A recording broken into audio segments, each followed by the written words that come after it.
Jacques no podía comprender la actitud de su mujer. Marthe, de carácter más bien parlanchín, no le dirigía la palabra. Si él le preguntaba «¿Qué te ocurre?», ella respondía «Nada». La señora Grangier tuvo diferentes escenas con el pobre Jacques. Le acusaba de torpeza para con su hija. Se arrepentía de habérsela ofrecido. Atribuía a esa torpeza de Jacques el brusco cambio sobrevenido en el carácter de su hija. Quería que volviera otra vez a casa.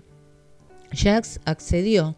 Algunos días después de su llegada, acompañó a Marthe a casa de su madre, quien, consintiendo a sus menores caprichos, alentaba sin darse cuenta el amor que su hija sentía por mí. Marthe había nacido en esta casa. Cada cosa, decía Jacques, le recordaba la feliz época en que ella se pertenecía a sí misma. Tenía que dormir en su habitación de cuando era una joven. Jacques quería que al menos se pusiera una cama para él, lo que provocó una crisis nerviosa. Marthe se negaba a mancillar esa virginal habitación. El señor Grangier encontraba absurdos todos esos pudores. La señora Grangier aprovechó para decir a su marido y a su yerno que no entendían nada de la delicadeza femenina. Le encantaba ver lo poco que el alma de su hija pertenecía a Jacques, porque todo aquello que Marthe denegaba a su marido, la señora Grangier se lo atribuía, encontrando sus escrúpulos sublimes. Sublimes lo eran, sí, pero para mí. Los días en que Marthe decía sentirse muy enferma, exigía salir a la calle.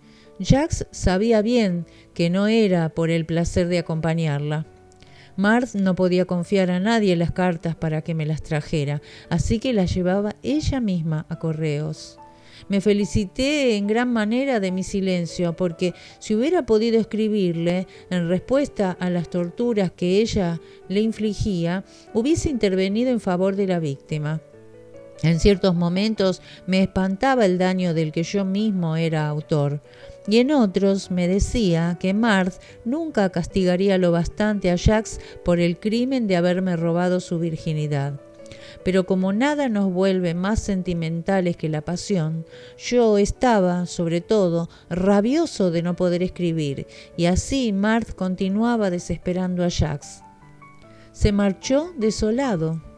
Todos juzgaban esta crisis como el resultado de la soledad enervante en la que vivía Marthe, ya que sus padres y su marido eran los únicos en ignorar nuestra relación, y los propietarios no se atrevían a decir nada a Jacques por respeto al uniforme. La señora Grangier se felicitaba de haber recobrado a su hija y que volviera como lo era antes de su matrimonio, de manera que los Grangier no podían creérselo cuando Marthe, al día siguiente de la partida de Jacques, les anunció que regresaba a Jota. Fui a verla el mismo día. En primer lugar, la regañé blandamente por haber sido tan malvada, pero cuando leí la primera carta de Jacques, fui presa del pánico. Decía qué fácil le sería hacer que le mataran si no conseguía el amor de Marthe. No discerní el chantaje, me vi responsable de una muerte, olvidando que yo mismo la había deseado. Me torné aún más incomprensible y más injusto. De cualquier parte de la que nos tomáramos se abría una herida. Marthe no se cansaba de repetirme que era menos inhumano no alentar la esperanza de Jacques. Era yo quien le obligaba a responder con dulzura. Era yo quien dictaba a su mujer las únicas cartas tiernas que recibió jamás. Ella las escribía llena de cólera, llorando, pero la amenazaba con no volver nunca más si no obedecía. El que Jacques me debiera esas únicas alegrías atenuaba mis remordimientos. En la esperanza que desbordaba sus cartas en respuesta a las nuestras, vi hasta qué punto su deseo de suicidarse era superficial. Admiraba mi actitud, cara a cara con el pobre Jacques, aunque actuaba por egoísmo y por temor a tener un crimen sobre mi conciencia. Un período de felicidad sucedió al drama. Por desgracia, subsistía un sentimiento de provisionalidad. Era natural de mi edad y de mi naturaleza apática. No tenía voluntad para nada, ni para huir de Marthe, que tal vez llegaría a olvidarme, y retornar a sus deberes, ni para impulsar a Jacques a morir. Nuestra unión estaba en manos de la pacificación, del retorno definitivo de las tropas. Si abandonaba a su mujer, ella quedaría conmigo. Si se la quedaba consigo, no me sentía capaz de arrebatársela a la fuerza. Nuestra felicidad era un castillo de arena. Pero aquí la marea no llegaba a una hora fija, así que aguardaba a que lo hiciese lo más tarde posible. Ahora era Jacques, encantado, quien defendía a Marthe contra su madre, disgustada del retorno a Jota. Ese retorno, favorecido por la acritud, había despertado en la señora Grangier algunas sospechas. Otra cosa le parecía también sospechosa. Marthe rehusaba a tener servicio doméstico, para gran escándalo de su familia, y aún más para su familia política. Pero, ¿y qué podían padres y suegros contra un Jacques vuelto a nuestro favor, gracias a las razones que yo le había dado por mediación de Marthe? Es entonces cuando Jota abrió fuego contra ella. Los propietarios se preciaban de no hablarse con ella. Nadie la saludaba. Solo los proveedores estaban profesionalmente obligados a mostrar menos altivez. De manera que Marthe, sintiendo algunas veces la necesidad de intercambiar unas palabras, pasaba el tiempo en las tiendas. Mientras estaba en su casa, si se ausentaba para ir a comprar leche y pasteles, y si al cabo de 5 minutos no había vuelto, imaginándola bajo un tranvía, corría a toda velocidad hasta la lechería o la pastelería. La encontraba hablando con ellos. Rabioso por haberme dejado llevar de mis angustias nerviosas, tan pronto como salíamos, estallaba con furia. Le acusaba de tener gustos vulgares, de encontrar atractiva la conversación con los tenderos. Aquellos a quienes interrumpía la charla me detestaban. La etiqueta de la corte es bastante simple, como todo aquello que atañe a la nobleza, pero nada iguala en enigmas el protocolo de la gente humilde. Su locura acerca de las procedencias se fundamenta, en primer lugar, en la edad. Nada les chocaría más que la reverencia de una vieja duquesa a un joven príncipe. Se podía adivinar el odio del pastelero, del lechero, al ver que un muchacho interrumpía sus familiares relaciones con Marthe. A causa de estas conversaciones, habían excusado a Marthe de 1000 maneras. Los propietarios tenían un hijo de 22 años. Vino de permiso. Marthe le invitó a tomar un té. Por la noche escuchamos gritos. Se le prohibió volver a ver a la inquilina. Acostumbrado a que mi padre no pusiera nunca veto alguno a mis actos, nada me sorprendió más que la obediencia de ese papanatas. Al día siguiente, cuando atravesamos el jardín, estaba labrando la tierra. Sin duda se trataba de un castigo. Un poco molesto, a pesar de todo, volvió la cabeza para no tener que dar los buenos días. Esas escaramuzas apenaban a Marthe. Suficientemente inteligente y amorosa como para darse cuenta que la felicidad no reside en la consideración de los vecinos. Ella era como uno de esos poetas que saben que la verdadera poesía no es una cosa maldita, pero que a pesar de su certeza sufren a veces al no poder obtener los sufragios que al mismo tiempo desprecian. Los concejales municipales tienen un papel en todas mis aventuras. El señor Marín, anciano de barba gris y gran estatura, que vivía debajo del piso de Marthe, era un antiguo concejal de Jota. Jubilado antes de la guerra, amaba servir a la patria, siempre que la ocasión llamara a su puerta. Contento con desaprobar la política municipal, vivía con su mujer, no recibiendo ni devolviendo visita alguna excepto en las fechas cercanas al Año Nuevo. Al cabo de unos días, un barullo nos llegó del piso de abajo, que podíamos escuchar aún con más nitidez desde nuestra habitación, porque estaba situada justo encima de la planta baja. Vinieron enceradores. La criada, ayudada por la del propietario, sacaba brillo a la plata. Quitaba el cardenillo de los colgantes de cobre. Supimos por medio de la lechera que una fiesta sorpresa se preparaba en casa de los Marín bajo un misterioso pretexto. La señora Marín iba a invitar al alcalde y le había suplicado que le diera 8 litros de leche. ¿La autorizaría también a que hiciera un poco de nata? Concedidos los permisos, el día llegó, un viernes. Una quincena de notables aparecieron a la hora dicha con sus mujeres, cada una fundadora de una sociedad de lactancia maternal o de ayuda a los heridos, de la cual ella era presidenta y las demás socias. La señora de la casa, para darse tono, les recibía en la puerta. Había aprovechado su atracción misteriosa para convertir su fiesta en una comida campestre. Todas estas señoras predicaban el ahorro e inventaban recetas culinarias.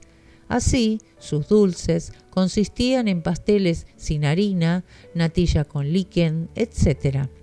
Cada recién llegada decía a la señora Marín: «Oh, no se puede comparar con el mío, pero a pesar de todo creo que estará bueno». El señor Marín aprovechaba la ocasión para preparar su reentrada en la política. Ahora bien, la sorpresa éramos Marthe y yo. La caritativa indiscreción de uno de mis camaradas del ferrocarril, hijo de uno de los notables, me lo hizo saber.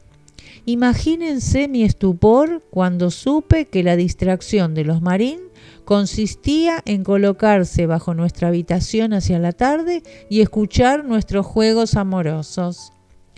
Sin duda aquello les hubiera dado gusto y desearían dar noticia pública de sus placeres. Bien entendido, los Marín, personas respetables, actuaban de ese modo desvergonzado en nombre de la moral. Querían hacer pública su revuelta por todos lados para que en el municipio supieran que ellos eran gente de bien. Los invitados estaban en su lugar. La señora Marín sabía que estaba en casa de Marthe y había puesto la mesa debajo de su habitación. Se pavoneaba. Solo le faltaba el bastón de regidor para anunciar el espectáculo. Gracias a la indiscreción del joven compañero, que hizo su traición para mortificar a su familia y por solidaridad hacia los de nuestra edad, guardamos silencios. No me había atrevido a contarle a Marthe el verdadero motivo del picnic. Podía imaginarme el rostro descompuesto de la señora Marín, los ojos sobre las agujas del reloj y la impaciencia de sus invitados. Por fin, hacia las 7, las parejas se retiraron con las manos vacías, tratando por lo bajo a los Marín de impostores y al pobre señor Marín, de 70 años de edad, de arribista. Ese futuro concejal que prometía el oro y el moro no esperaba ya ser elegido por haber faltado a sus promesas. Por lo que respecta a la señora Marín, las demás señoras vieron en la fiesta una buena excusa para hacerse con una buena provisión de postres. El alcalde en persona había hecho su aparición durante algunos minutos. Esos pocos minutos y los 8 litros de leche provocaron un cuchicheo en el que se le implicaba con la hija de los Marín, maestra en la escuela. La boda de la señorita Marín había supuesto también un escándalo, ya que al parecer hallaban poco digno que una maestra se hubiera casado con un policía municipal. Llevé mi malicia hasta el punto de hacerle oír lo que ellos hubieran deseado hacer oír a los demás. A Marthe le extrañó mi tardío deseo. Sin poder aguantarme más y aún a riesgo de entristecer a Marthe, le conté cuál era la sorpresa de la fiesta. Reímos hasta que se nos saltaron las lágrimas. La señora Marín tal vez hubiera podido ser indulgente si hubiésemos servido a sus planes, pero no nos perdonó su desastre. Nos tomó un odio feroz, pero no podía saciarlo al no disponer de medios para ello y no se atrevía tampoco a enviar cartas anónimas. Estábamos en el mes de mayo. Acudía con menos frecuencia a la casa de Marthe y no me quedaba a dormir a no ser que pudiera inventar una mentira que me permitiera quedarme hasta la mañana siguiente. La inventaba 1 o 2 veces a la semana. El continuo éxito de mis mentiras me sorprendía. En realidad mi padre no me creía. Con loca indulgencia se limitaba a cerrar los ojos, con la única condición de que ni mis hermanos ni el servicio doméstico se dieran cuenta de nada. Me era suficiente con decirle que marcharía a las 5 de la mañana, como el día de mi excursión por el bosque de Sennert. Pero mi madre no me preparaba ya la cesta. Mi padre al principio soportaba todo. Luego, cada vez más a menudo, empezó a mostrarse irritado. Me reprochaba mi pereza. Estas escenas se desencadenaban y se calmaban con rapidez, como las olas. Nada absorbe más que el amor. No se es perezoso, porque al estar enamorado la pereza es parte del juego. El amor siente de un modo confuso que su único derivado real es el trabajo. Incluso lo considera un rival y no lo soporta. Pero el amor es una pereza beneficiosa, como la suave lluvia que fecunda la tierra. Cuando la juventud es simplona es por la falta de haber sido perezosa. Lo que quita valor a nuestros sistemas de educación es que van dirigidos a los mediocres a causa de su número. Para un espíritu en marcha, la pereza no existe. Nunca aprendía más cosas como en esos largos paseos a los que un testigo los hubiera juzgado vacíos, pero en los que yo podía observar mi corazón bisoño como un nuevo rico observa sus gestos en la mesa. Cuando no me quedaba a dormir en casa de Marthe, es decir, casi todos los días, nos íbamos a pasear luego de almorzar a lo largo del Marne justo hasta las 11. Quitaba las amarras de la barca de mi padre. Marthe remaba. Yo, tumbado a lo largo, apoyaba mi cabeza sobre sus rodillas. La molestaba. Un súbito golpe de remo me sacudía y entonces me daba cuenta de que ese paseo no iba a durar toda la vida. El amor quiere hacer compartir su beatitud. Así, un amante de naturaleza fría se torna cariñosa, nos abraza por el cuello, inventa 1000 carantoñas si estamos a punto de escribir una carta. Nunca me apetecía tanto abrazar a Marthe como cuando un trabajo la distraía de mí. Ni tantas ganas de tocar su pelo, de despeinarla, como cuando se peinaba. En la barca me precipitaba sobre ella, la cubría de besos hasta que dejaba los remos y la barca iba a la deriva, prisionera de hierbas, de nenúfares blancos y amarillos.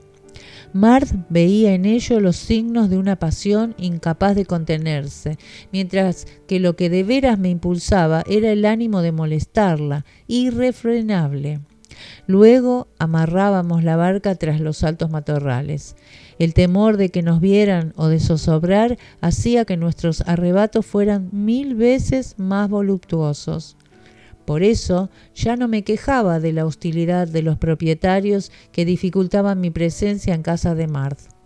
Mi supuesta idea fija de poseerla, como no lo había podido hacer Jacques, de abrazarle un rincón de su piel luego de haberle hecho jurar que ningunos otros labios excepto los míos se habían posado allí, no era sino libertinaje. Pero, ¿acaso lo reconocía? Todo amor conlleva su juventud, su edad madura, su vejez.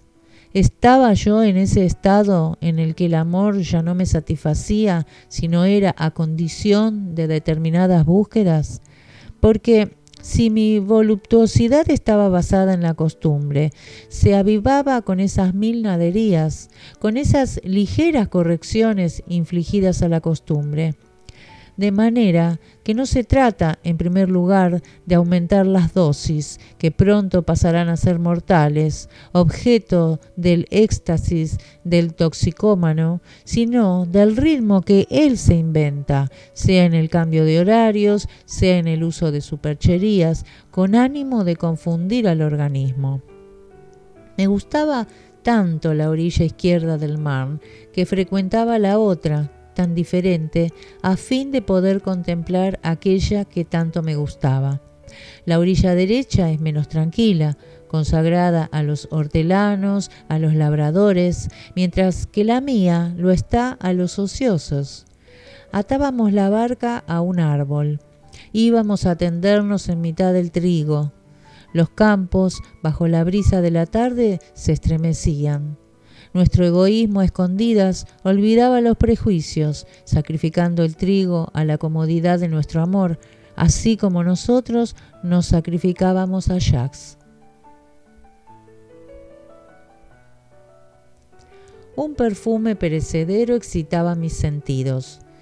Tras haber experimentado alegrías más brutales, más parecidas a las que se experimentan sin amor con la primera que llega, las otras resultaban insípidas.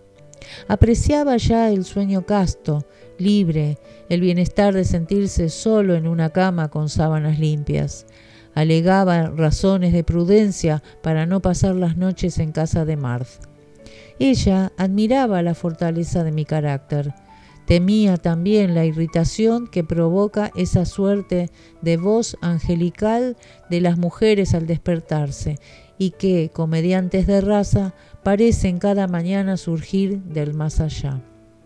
Me reprochaba mis críticas, mis fingimientos, pasando días enteros preguntándome si quería a Marthe más o menos que antes. Mi amor lo sofisticaba todo. Del mismo modo que traducía de modo erróneo las frases de Marthe, creyendo darles un sentido más profundo, interpretaba sus silencios. Cuando nos equivocamos, un cierto sobresalto que no se puede describir nos previene de que hemos sido tocados. Mis goces, mis angustias eran más fuertes. Acostado al lado de ella, las ganas que me venían de un segundo al otro de estar acostado solo en casa de mis padres me hacían augurar lo insoportable de una vida en común. Por otra parte, no podía imaginarme la vida sin Marthe. Empezaba a conocer el castigo del adulterio. Estaba resentido con Marthe porque había consentido, antes de nuestro amor, que arreglara la habitación de Jacques a mi gusto. Esos muebles los hallaba odiosos, pues no los había elegido para mi placer, sino con el fin de disgustar a Jacques. Me fatigaban sin más. Me arrepentía de no haber dejado a Marthe elegirlos sola. Seguro que al principio me hubieran parecido gran cosa, pero qué agradable habría sido haberme habituado a ellos solo por el amor que sentía hacia Marthe. Estaba celoso de que el beneficio de ese hábito fuera a redundar en favor de Jacques. Marthe me miraba con sus grandes ojos ingenuos cuando con amargura le dije: «Espero que, cuando vivamos juntos, no conservaremos estos muebles». Marthe respetaba todo lo que yo decía. Creía que había olvidado que esos muebles eran elección mía, pero no se atrevía a recordármelo. Ella, en su fuero interno, se lamentaba de mi mala memoria. A primeros de junio, Marthe recibió una carta de Jacques en la que no le hablaba más que de su amor. Estaba enfermo. Le habían llevado al hospital de Bourges. No me alegró saber que estaba enfermo, pero que tuviera alguna cosa que decir me aliviaba. Tenía que pasar por J, al día siguiente o a los 2 días, y suplicaba a Marthe que fuera a esperar su tren a la estación. Marthe me enseñó esta carta. Aguardaba una orden. El amor le daba una naturaleza de esclava. Así, ante el preámbulo de una tal servidumbre, malamente podía yo ordenar o prohibir nada. Según mi opinión, mi silencio quería decir que consentía. ¿Podía yo acaso impedirle que viera a su marido durante algunos segundos? Marthe aguardaba el mismo silencio. Luego, por una especie de tácito acuerdo, no fui al día siguiente a su casa.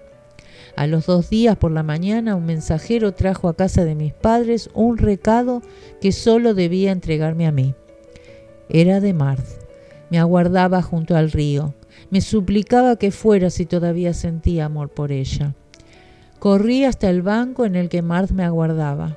Su saludo tenía tan poco que ver con el de su mensaje que me dejó helado. Creí que sus sentimientos habían cambiado.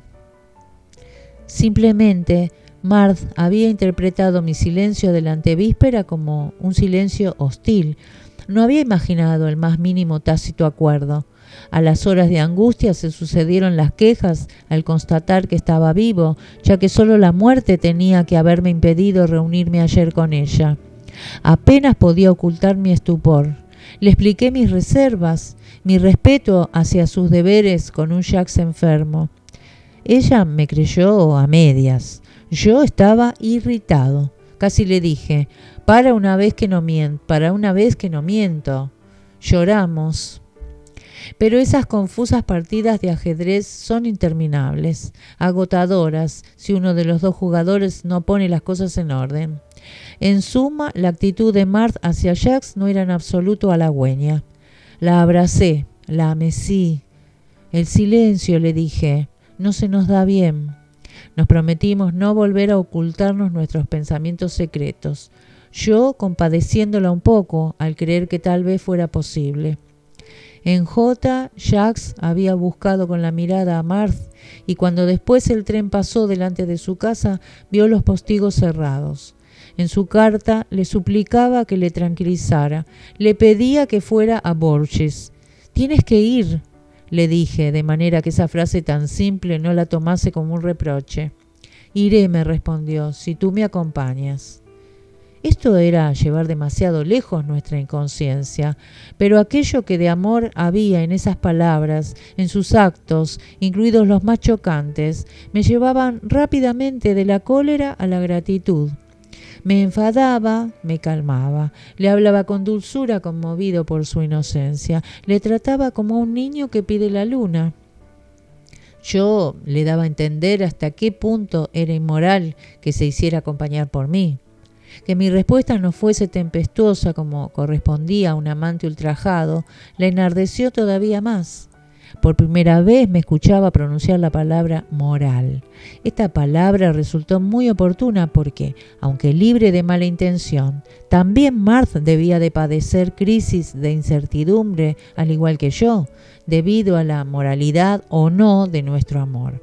Sin esa palabra, tal vez Marth me hubiera considerado amoral, siendo burguesa como lo era, y a pesar de su rebelión contra las excelencias de los prejuicios burgueses. Pero también al contrario, porque por primera vez la había puesto en guardia, lo cual era una prueba de que justo hasta entonces yo siempre había considerado que nada de malo estábamos haciendo. Marth lamentaba esta especie de nupcias escabrosas. Por fin comprendía lo que de imposible había en ellas. «Al menos», dijo, «déjame que no vaya». Esa palabra, moral, pronunciada a la ligera, me venía a erigir en su director espiritual. Me valía de ella como esos déspotas ebrios de su recién estrenado poder. El poder no luce a menos que se haga uso de él injustamente. De manera que yo ya le había hecho saber que nada malo veía en que no acudiera a Bourges.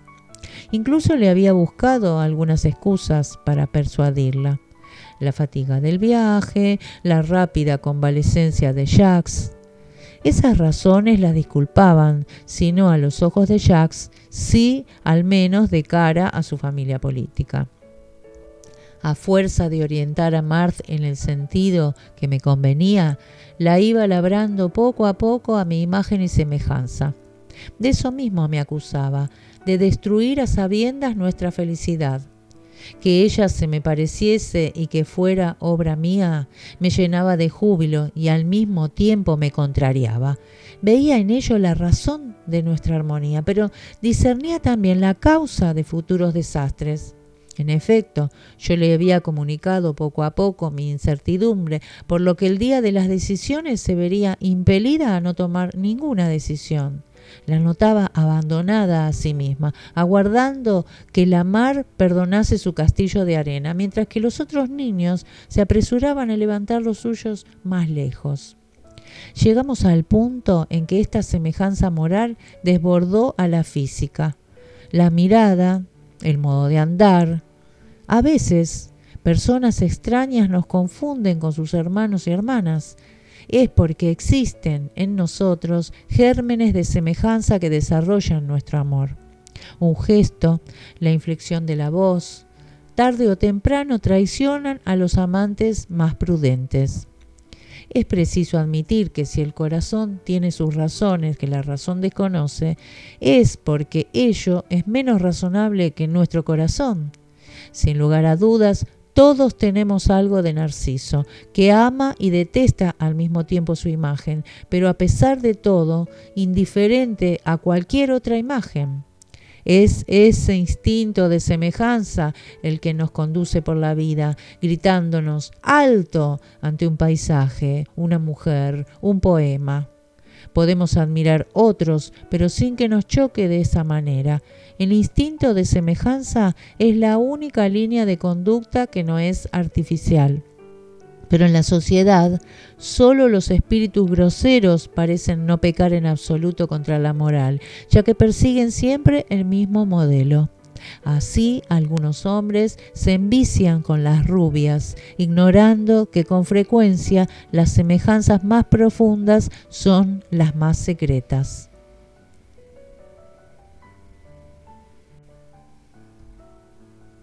Marthe, al cabo de algunos días, parecía distraída, sin tristeza. Distraída, con tristeza, hubiera podido explicarme su preocupación por la proximidad del 15 de julio, fecha en la que debía reunirse con la familia de Jacques y con este, aún convaleciente, en una playa de La Manche. A su vuelta, Marthe callaba, sobresaltándose al escuchar mi voz. Marthe sufría lo insufrible, visitas de familia, afrentas, frases sobreentendidas y agrias de su madre, observaciones de su padre que le suponía un amante sin llegar a creerlo. ¿Por qué soportaba todo eso? ¿Era acaso consecuencia de mis lecciones, reprochándole dar demasiada importancia a las cosas, de dejarse afectar por pequeñeces? Parecía feliz, pero con una felicidad singular porque la hacía sentirse incómoda y me desagradaba, ya que no la compartía. Yo, que encontraba infantil que Marthe encontrara en mi mutismo una prueba de indiferencia, por mi parte la acusaba de no quererme ya, porque ella callaba. Marthe no se atrevía a decirme que estaba encinta. Hubiera querido aparentar ser feliz ante esa noticia, pero en primer lugar me dejó estupefacto. Nunca había pensado que podía llegar el día en que fuera responsable de mis actos y ahora lo era de lo peor. Encontraba asimismo enojoso el hecho de que no fuera lo suficientemente hombre para encontrar la cosa bien sencilla. Marthe no lo mencionó, sino obligada a ello. Temblaba al pensar que ese instante que debía acercarnos tal vez nos separase. La mimé con tal alegría que conseguí disipar sus temores. Marthe guardaba los trazos profundos de la moral burguesa y su hijo venía a significar para ella que Dios recompensaría nuestro amor y que no tenía por tanto crimen alguno que castigar. Mientras que Marthe encontraba ahora en su embarazo una razón para que no me separara nunca de ella, ese embarazo me consternaba. A nuestra edad me parecía imposible, injusto que fuésemos a tener un niño que obstaculizaría nuestra juventud. Por primera vez me sometía a determinados temores de orden material. Seríamos abandonados por nuestras familias. En nombre del amor que había tomado ya a la criatura, era precisamente por amor que la rechazaba. No quería ser responsable de su dramática existencia. Yo mismo hubiera sido incapaz de vivir. El instinto era nuestro guía, un guía que nos conducía a nuestra perdición. Ayer Marth dudaba de si su embarazo no nos alejaría el uno del otro. Hoy, que nunca me había querido tanto, creía que mi amor iba a más tal y como a ella le sucedía. Por mi parte, si bien ayer rechazaba a ese niño, comenzaba hoy a quererlo y suprimía mi amor por Marth, del mismo modo que al comienzo de nuestra relación mi corazón le daba aquello que suprimía a los demás. Ahora, con mi boca sobre el vientre de Marth, no era solo a ella a quien abrazaba, sino también a mi hijo. ¡Ay! Marth ya no era mi amante, era una madre. Ya no volví a comportarme nunca como si estuviéramos solos. Siempre había cerca de nosotros un testigo, a quien debíamos dar cuenta de nuestros actos. Yo perdonaba a duras penas este súbito cambio, y sin embargo sentía que aún la hubiera perdonado menos si me hubiera mentido. Había instantes en que creía que Marth mentía para hacer durar un poco más nuestro amor, pero que su hijo no era mío. Como un enfermo que busca paliar su dolor, no sabía de qué lado volverme. Sentía que no amaba ya mi Marth de antes y que mi hijo no sería feliz a no ser que se creyera hijo de Jacques. Ciertamente ese subterfugio me consternaba. Sería necesario renunciar a Marth. Por otra parte, por más que me creyera un hombre, el hecho actual era demasiado grave para pavonearse hasta el punto de creer posible una existencia tan demencial, o como pensaba, tan sabia.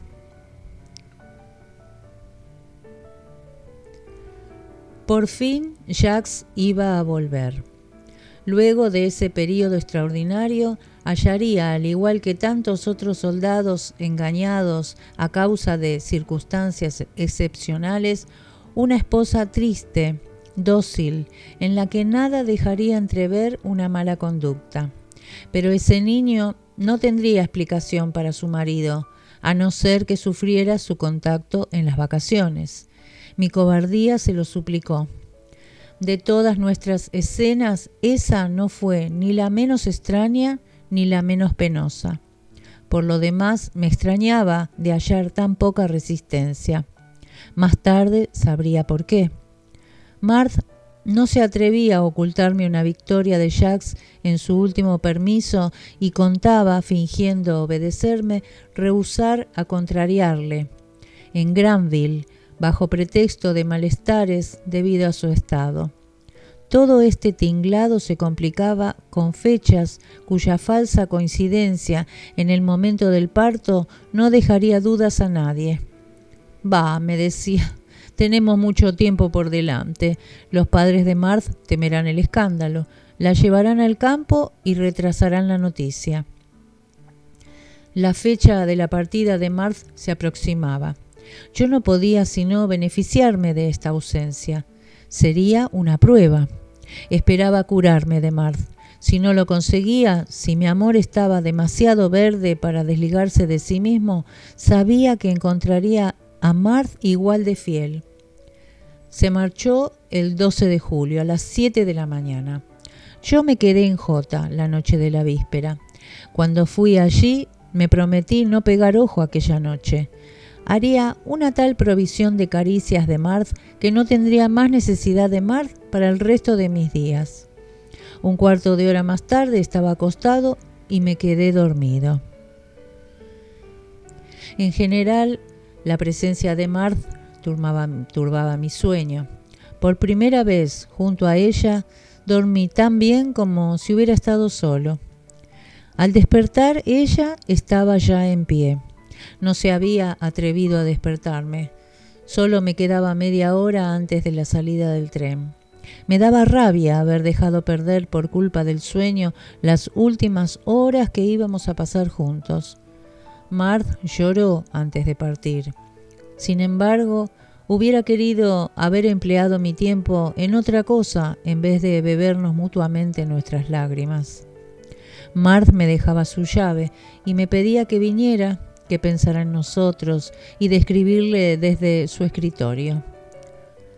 Me habría jurado que no la acompañaría sino más allá de París, pero no podía vencer el deseo de sus labios, y como deseaba cobardemente amarla menos, justificaba este deseo bajo la excusa de la partida, de esa última vez tan falsa, puesto que me daba perfectamente cuenta de que no habría última vez si ella no lo deseaba. En la estación de Montparnasse, en donde debía reunirse con sus padres políticos, la abracé y besé sin reserva. Todavía buscaba una excusa en el hecho de que, en caso de que los suegros nos descubrieran, se produciría así un drama decisivo. De vuelta a F, acostumbrado a vivir aguardando el momento de ir a casa de Marthe, traté de distraerme en algo. Labré el jardín, intenté leer, jugué al escondite con mis hermanas, cosa que no había hecho desde que tenía 5 años. Hacia la noche, para no levantar sospechas, tenía que salir a pasear.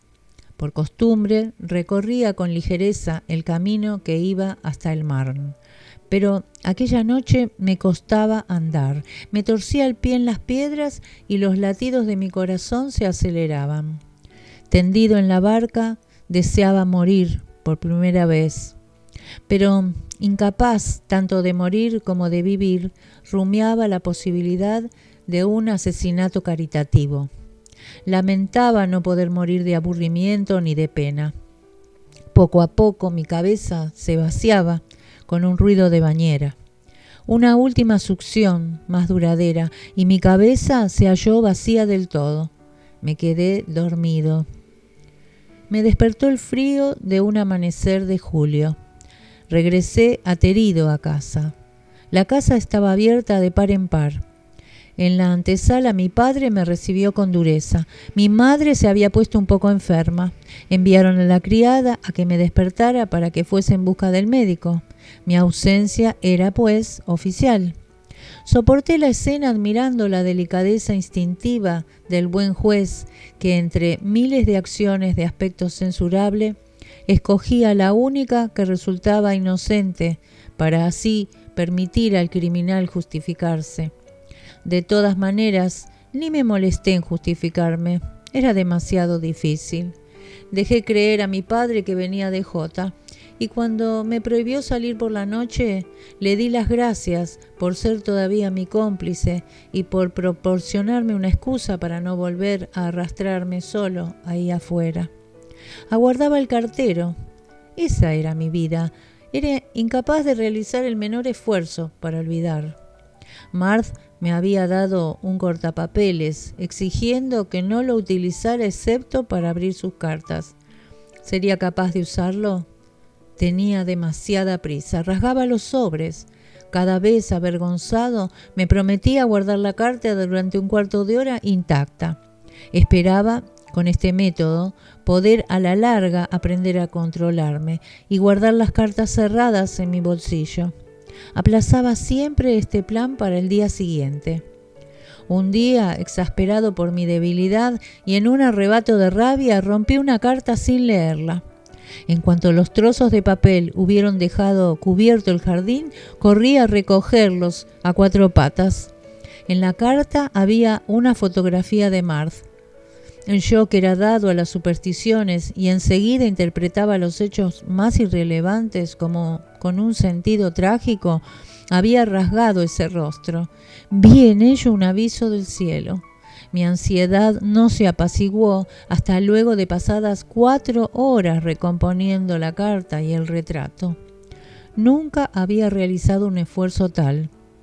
El temor de que podía ocurrirle a Marthe alguna desgracia me mantuvo en pie durante este trabajo absurdo que me trastornó la vista y los nervios. Un especialista había recomendado a Marthe tomar baños de mar. Aún a riesgo de ser malvado se los prohibí, ya que no quería que ninguna otra persona pudiera ver su cuerpo. Por lo demás, puesto que de todas maneras Marthe tenía que pasar un mes en Granville, me felicitaba por la presencia de Jacques. Recordaba su fotografía en blanco y negro, la que Marthe me había enseñado el día de los muebles. Nada me daba más miedo que los chicos jóvenes de la playa. Para empezar, creía que eran más hermosos, más fuertes, más elegantes que yo. Su marido la protegería de ellos. Al cabo de algunos minutos de ternura, como un borracho que abraza a todo el mundo, soñaba despierto con escribir a Jacques y confesarle que yo era el amante de Marthe, y con la autoridad que ese título me daba, recomendársela. Algunas veces envidiaba a Marthe, adorada por Jacques y por mí. ¿Debíamos acaso buscar juntos la felicidad de ella? En tales crisis me sentía un amante muy complaciente. Hubiera querido conocer a Jacques, explicarle las cosas y por qué no teníamos que estar celosos el uno del otro. Luego el odio volvía, otra vez, a enderezar aquella dulce inclinación.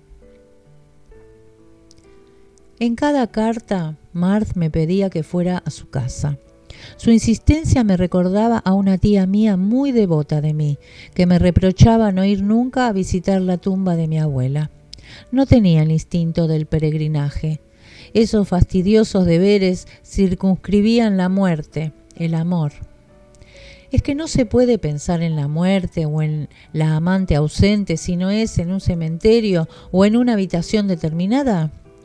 No intenté explicárselo a Marthe y le respondía que sí iba a su casa. Eso es lo que respondía mi tía, y luego me iba al cine. Sin embargo, al final habría de ir a casa de Marthe, pero debido a unas singulares circunstancias. Un día me topé en el tren con esa chica sueca a quien sus corresponsales habían prohibido verse con Marthe. Mi aislamiento hizo que tomara gusto a las chiquilladas de aquella chiquilla. Le propuse venir a merendar a Jota, a escondidas al día siguiente. Le oculté la ausencia de Marthe para que no se espantara y añadí a sí mismo cuánto se alegraría de verla. Juro que en ese momento no sabía lo que iba a hacer. Actuaba como esos niños que al entablar conocimiento tratan de sorprenderse el uno al otro.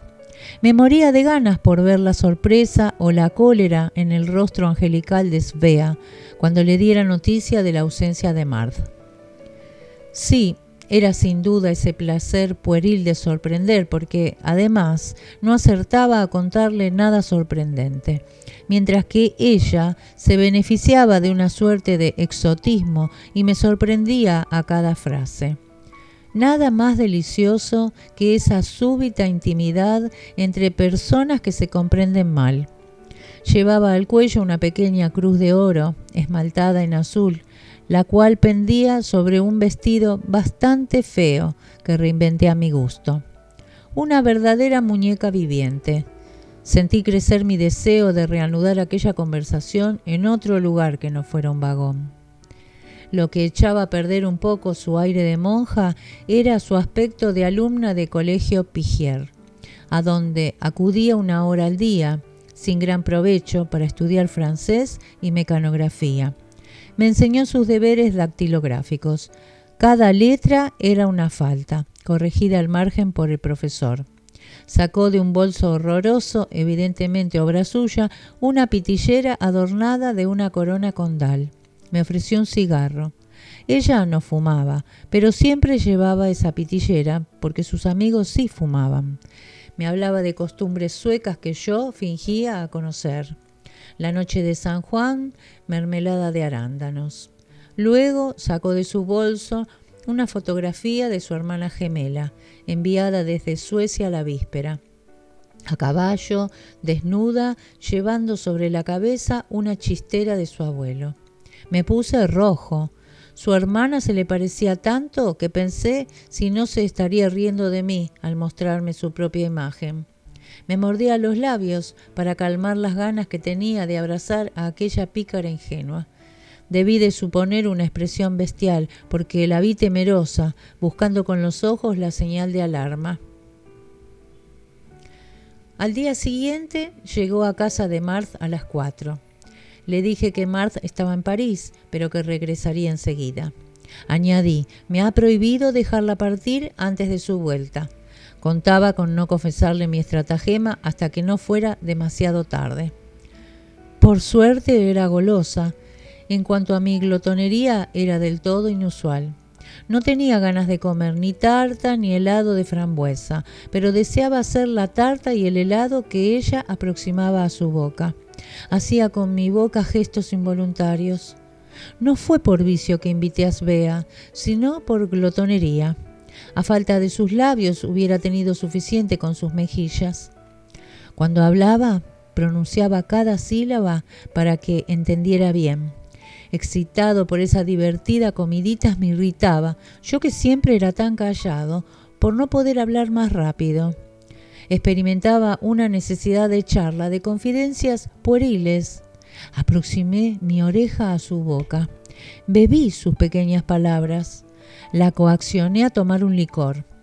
Después me apiadé de ella como de un pájaro embriagado. Esperaba que su embriaguez serviría a mis deseos, porque poco me importaba que me diera sus labios de buen grado o no. Pensé en lo inconveniente de esa escena precisamente en casa de Marth, pero me decía una y otra vez: en suma, no le quitó nada a nuestro amor. Deseaba a Svea como un fruto, de manera que un amante no podría estar celosa de nada.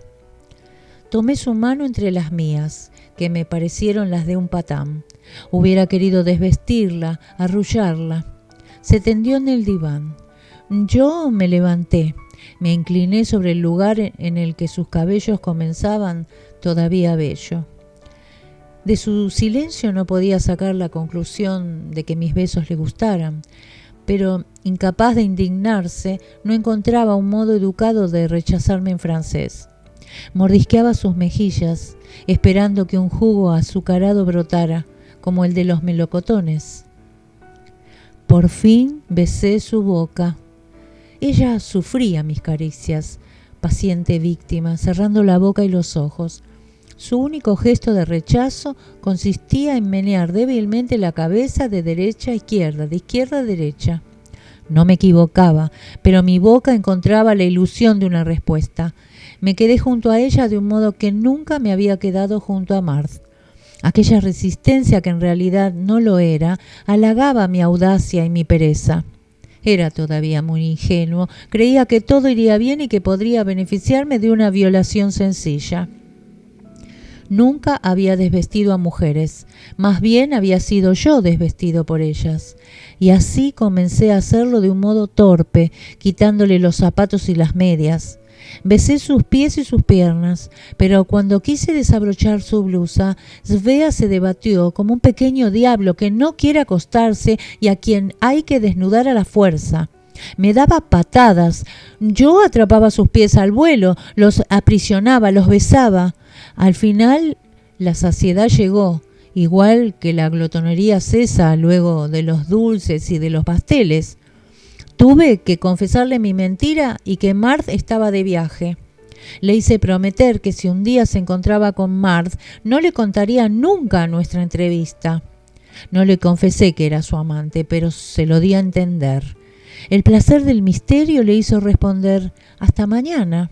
Cuando, saciado de ella, le pregunté por educación si volveríamos a vernos algún día.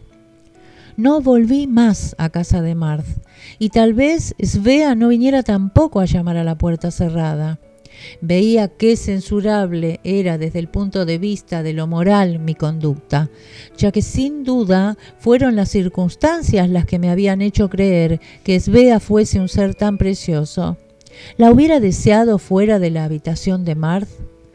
Pero no tenía remordimientos, y no era pensando en Marth que abandonaba a la pequeña sueca, sino porque había sacado de ella todo el jugo que podía sacar.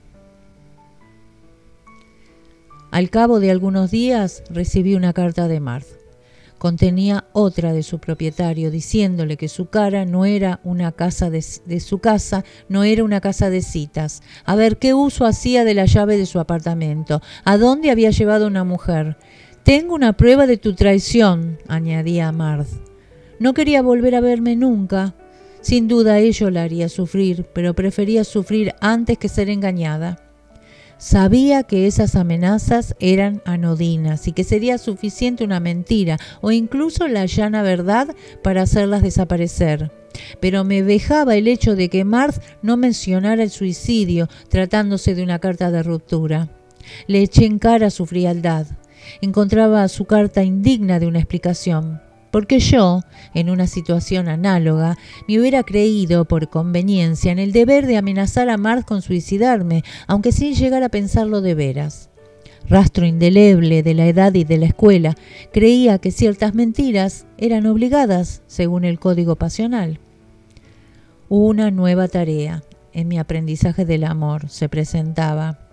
Declarar mi inocencia ante Marth y acusarla de tener menos confianza en mí que en su casero. Le expliqué qué hábil era esa nueva maniobra del clan de los Marín. En efecto, Svea había venido a verla un día en que estaba escribiéndole una carta en su casa y si había abierto era porque, al haber visto a la pequeña por la ventana, sabiendo que se había apartado de Marth, no quería dejarla creer que ella le guardaba rencor por esa penosa separación. Sin duda había venido a escondidas y al precio de quién sabe cuántas dificultades. Así podía anunciar a Marth que el afecto de Svea permanecía intacto y terminaba expresando el consuelo de haber podido hablar de ella en su propia casa con su más íntima amiga. Esa alerta me hizo maldecir el amor que nos fuerza a dar cuenta de nuestros actos, cuando tanto hubiera querido no dar cuentas a nadie de ellos, ni a mí ni a los demás. Sin embargo, me dije, el amor debe ofrecer grandes ventajas, puesto que todos los hombres ponen su libertad en sus manos. Deseaba ser pronto lo suficientemente fuerte como para prescindir del amor, y así no tener que sacrificar ninguno de mis deseos. Ignoraba que servidumbre por servidumbre era mejor estar al servicio del corazón que ser esclavo de los sentidos.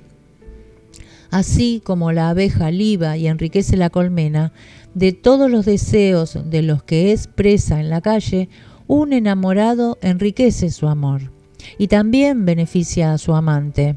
Aún no había descubierto esa disciplina que da a las naturalezas infieles la fidelidad. Un hombre que ansía a una mujer y hace llegar ese deseo a la mujer que él ama, hace que su deseo aumente, porque insatisfecho dejará creer a esa mujer que nunca ha sido más y mejor amada. Se la engaña, sí, pero la moral, según las gentes, está a salvo. A partir de tales cálculos comienza el libertinaje. Que no se condene, pues, con demasiada precipitación a ciertos hombres capaces de engañar a su amante en el momento álgido de su relación. Que no se les acuse de frívolos. Ese subterfugio se les hace repugnante y no sueñan siquiera con confundir la felicidad y los placeres.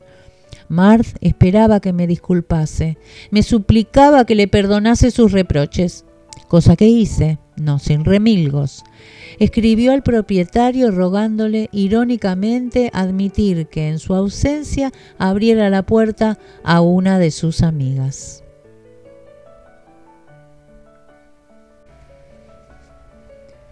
Cuando Marth regresó a finales de agosto, no fue a vivir a Jota, sino a casa de sus padres, quienes habían prolongado su veraneo. Ese nuevo decorado en donde Marth había vivido siempre me servía de afrodisíaco. La fatiga sensual, el secreto deseo del sueño solitario desaparecieron. No pasaba ninguna noche en casa de mis padres.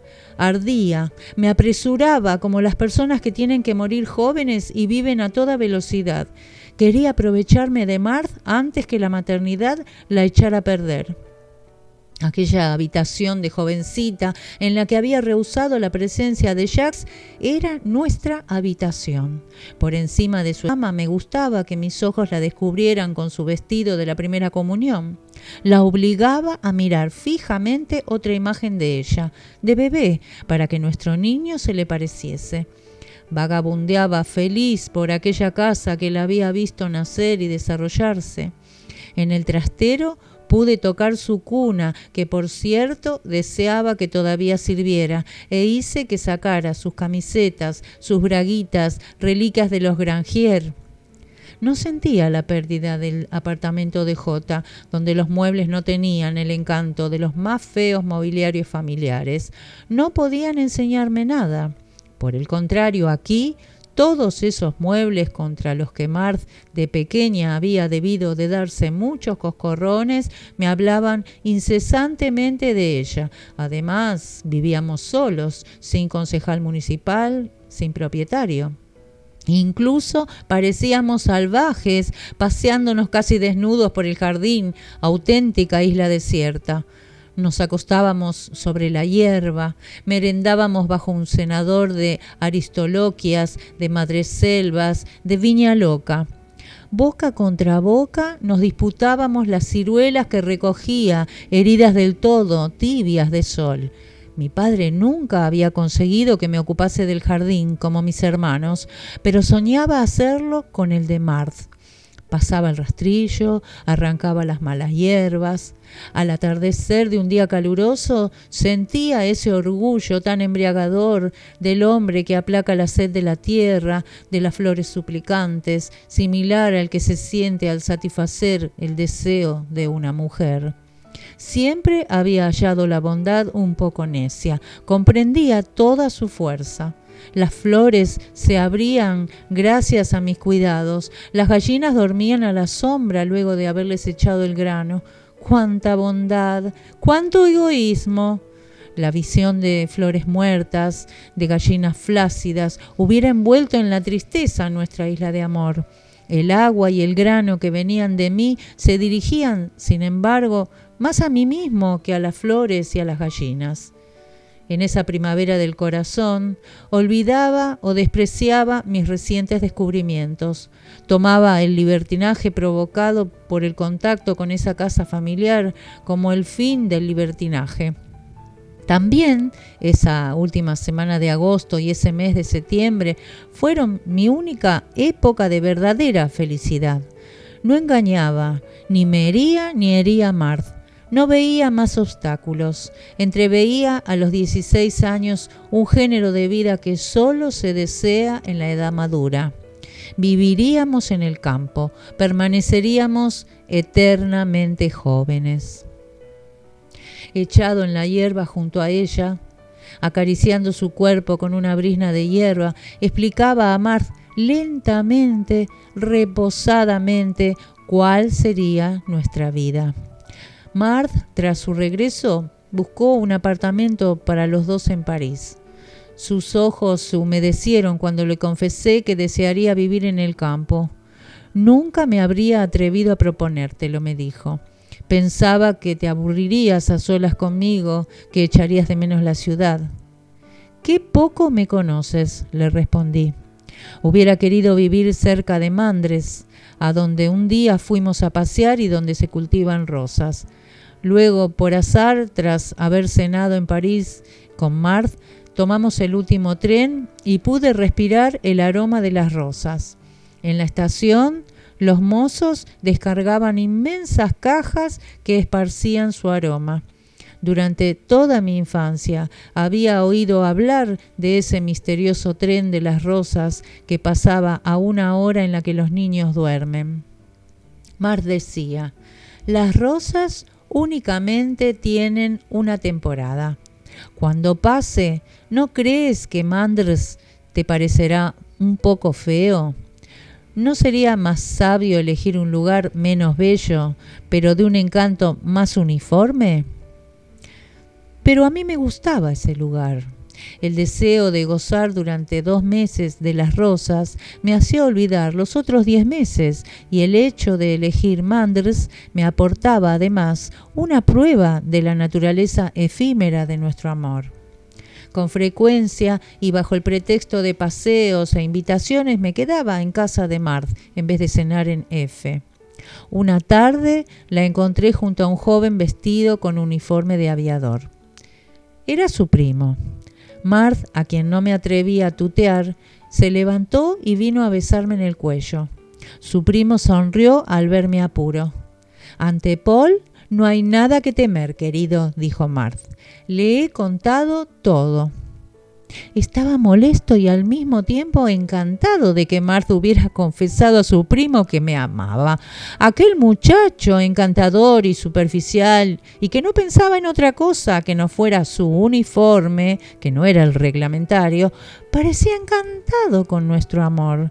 Veía en ello una buena broma gastada a Jacques, a quien despreciaba por no ser un aviador ni asiduo a los bares. Paul evocaba todas las cosas agradables de la infancia que habían tenido como telón de fondo aquel jardín. Yo preguntaba, ávido, en aquella conversación que me mostraba a Martha bajo un aspecto inesperado. Al mismo tiempo me sentía triste, pues estaba todavía demasiado cerca de la infancia como para olvidar los juegos desconocidos de los parientes. Sea porque las personas mayores no guardan recuerdo alguno de ellos, sea porque los consideraba como un mal inevitable. Estaba celoso del pasado de Martha. Cuando le contamos a Paul, entre risas, el rencor del propietario y la fiesta de los Marín, nos propuso, lleno de inspiración, dejarnos su piso de soltero de París. Observé que Martha no se atrevió a confesarle nuestro proyecto de vivir juntos. Se adivinaba que él alentaría nuestro amor, siempre y cuando se tratara de un divertimento, pero que el día del escándalo aullaría con el resto de la manada. Martha se levantó de la mesa y nos sirvió. Las sirvientas habían seguido a la señora Grangier al campo porque, guiada siempre por la prudencia, Martha pretendía gustarle vivir como Robinson. Sus padres, creyendo que su hija era una romántica y que las románticas son como los locos a los que no hay que contradecir, la dejaron sola. Permanecimos mucho tiempo en la mesa. Paul subía las mejores botellas. Estábamos alegres, con una alegría que sin duda lamentábamos porque Paul se comportaba como el confidente de un adulterio cualquiera. Se burlaba de Jacques. Al callarme, me arriesgaba a hacerle notar su falta de tacto. Yo prefería unirme al juego antes que humillar a este cómodo primo. Para cuando miramos la hora, el último tren para París ya había pasado. Martha le propuso una cama. Paul aceptó. Yo eché a Martha una mirada tal que acto seguido añadió: «Por supuesto, querido, tú te quedas». Tuve la ilusión de estar en mi propia casa, casado con Martha, y de estar recibiendo a un primo de mi mujer, de modo que, cuando desde el umbral de nuestra habitación Paul nos dio las buenas noches, besando a su prima en las mejillas, me pareció la cosa más natural del mundo. A finales de septiembre, me di perfecta cuenta de que abandonar aquella casa era abandonar la felicidad. Transcurridos algunos meses de gracia, nos haría falta elegir entre vivir en la mentira o en la verdad, porque sería igual de difícil aquí que allá. Como era importante que Martha no dejara a sus padres antes de que naciera nuestro hijo, me atreví al fin a preguntarle si había prevenido a la señora Grangier de su embarazo. Me dijo que sí, y que también había prevenido a Jacques. Tuve así ocasión de constatar que algunas veces ella también mentía, porque en el mes de mayo, luego del permiso de Jacques, me había jurado que no había vuelto a estar con él. Cada vez anochecía más temprano, y el fresco de la noche nos impedía salir a pasear. Nos resultaba difícil vernos en Jota. Para no dar pie a que estallase ningún escándalo, nos veíamos obligados a tomar precauciones propias de ladrones, vigilar en la calle la ausencia de los Marín y del propietario. La tristeza de ese mes de octubre, de esas tardes frescas, pero no tan frías como para encender el fuego, nos aconsejaba la cama desde las 5 de la tarde. En casa de mis padres, acostarse de día significaba estar enfermo, por lo que estar en la cama a las 5 de la tarde me encantaba. No podía imaginarme que ninguna otra persona lo pudiera hacer. Estaba solo con Marth, acostado, inmóvil, en medio de un mundo activo. Marth desnuda. No me atrevía apenas a mirarla. ¿Seré acaso un monstruo? Tenía remordimientos de la más noble ocupación del hombre, de haber echado a perder la gracia de March, de ver su vientre sobresalir. Me consideraba un vándalo. Al comienzo de nuestro amor, cuando la mordía, no me decía ella, márcame, y no la había marcado de la peor manera. Ahora Marth no era para mí solamente la más amada, lo que no quiere decir que fuese la mejor amada de las amantes, sino que me ocupaba por completo. Ya no pensaba en mis amigos. Por el contrario, les temía, sabedor de que creían hacernos un buen servicio al desviarse de nuestro camino. Por suerte, juzgaban nuestras amantes insoportables e indignas de nosotros. Era nuestra única salvaguarda. Cuando deja de ser así, se corre el riesgo de que se conviertan en sus amantes. Mi padre comenzaba a espantarse. Pero, como había salido siempre en mi defensa ante su hermana y mi madre, no quería tener ahora aspecto de retractarse y así comenzaba a unirse a ellas, aunque sin demostrarlo. Respecto a mí, se declaró dispuesto a todo con tal de separarme de Marth. Pondría al corriente de todo a sus padres, a su marido. Al día siguiente me dejó marchar. Yo adivinaba sus debilidades. Sacaba provecho de ello. Me atrevía a responderle. Le anonadaba de la misma manera que lo hacía con mi madre y mi tía, y le reprochaba llevar demasiado tarde su autoridad a la práctica. ¿No había sido él quien quiso que conociera a Marth? Todo a su alrededor era abrumador. Una atmósfera trágica envolvía la casa entera. ¿Qué ejemplo para mis dos hermanos? Mi padre preveía ya no poder responderles nada algún día, ya que justificarían su indisciplina con la mía. Hasta entonces había creído que se trataba de un amor pasajero, pero una vez más mi madre interceptó nuestra correspondencia. Ella le llevó con aspecto triunfal esas pruebas irrefutables del proceso. Marth me hablaba en ellas de nuestro futuro y de nuestro hijo. Mi madre me consideraba todavía demasiado bebé como para deberme de un modo razonable a sus nietos o nietas. No, le parecía imposible que pudiera ser abuela a su edad. En el fondo, ello era la mejor prueba de que ese niño no podía ser mío. La honradez puede unirse a los sentimientos más intensos. Mi madre, con su profunda honradez, no podía admitir que una mujer engañase a su marido. Este acto, a sus ojos, era de una tal desvergüenza que no podía tratarse de amor. Que yo fuese el amante de Marth significaba para mi madre que ella tenía más amantes.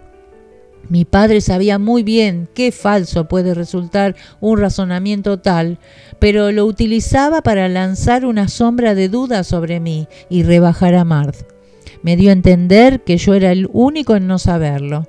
Le repliqué que se le había calumniado de esa manera precisamente a causa del amor que me profesaba. Mi padre, que no quería que sacase beneficio alguno de esas habladurías, me aseguró que eran anteriores a nuestra relación e incluso a su matrimonio. Luego de haber conservado la familia una apariencia digna, se perdió toda discreción y cuando pasé varios días sin aparecer por casa, enviaron la doncella a casa de Marth con unas líneas dirigidas a mí, ordenándome regresar con la máxima urgencia. Si no, declararían mi fuga a la prefectura de la policía y demandarían a la señora L por corrupción de menores. Marth guardó las apariencias, adoptó un aire de sorpresa, dijo a la doncella que me entregaría el sobre en cuanto fuera a visitarla. Regresé un poco más tarde, maldiciendo mi edad. Se me impedía ser dueño de mí mismo. Mi padre no abría la boca, ni tampoco mi madre. Hurgaba en el código sin encontrar los artículos de la ley concernientes a los menores. Con una remarcable inconsciencia, no creía que mi conducta pudiera enviarme al correccional. Al fin, después de haber agotado vanamente el código, eché mano del Gran Larousse, en donde leí 10 veces el artículo menor, sin descubrir nada que nos concerniese. Al día siguiente mi padre volvió aún a dejarme libre. Para aquellos que busquen los móviles de su extraña conducta, se los resumo en 3 líneas. Primero me dejó actuar a mi guisa. Luego se avergonzó.